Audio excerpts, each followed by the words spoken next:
বাজান তাড়াতাড়ি স্কুলে জাগা। আব্বা এই মেঘ স্কুলে জান যাইবো। হই বেড়া কি কস, এই মেঘ স্কুলে জান যাইতো না? আমরা ছোটবেলা এর চেয়ে কত বেশি ঝড় তুফানের মাঝে স্কুলে গেছি, আর তোরা এই মেঘ স্কুলে যাইতেছ না? তাড়াতাড়ি স্কুলে যা।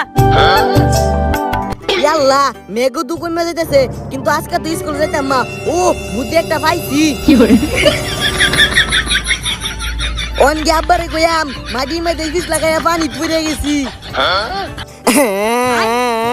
আব্বা ওই আব্বা। হ্যাঁ কি হইছে? ও হনিয়া ফুসছস কে? আব্বাল বলে আব্বা তোমার আমি আগেই কইছি আজকে স্কুলে যাওয়া লাগতো না, রাস্তার মধ্যে বিষ লাগাইয়া দিঘি পুড়ে গেছি গা। আচ্ছা ওহন তো মেঘ কমে গেছে, আবার নতুন কাপড় চাপড় পিন্দা তাড়াতাড়ি স্কুলে যা। যা অনে দেখ কেমন না যাই, পিছলা মিছলা খায় পড়িস না। শারাম দাদা একবার ভিজে মিজে আইছি, আবার ভাড়া দিছে, আবার ঘুরে যাই আমগা।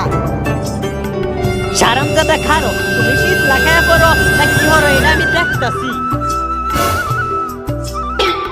ও কেউ নাই, আবার এনো ঘুর ফিরে ভিজে যাম, বাইক গিয়া কইয়াম পিছলা খায়া পড়ে গেছি। সারাম দাদা তুমি এটা কথা বলো না।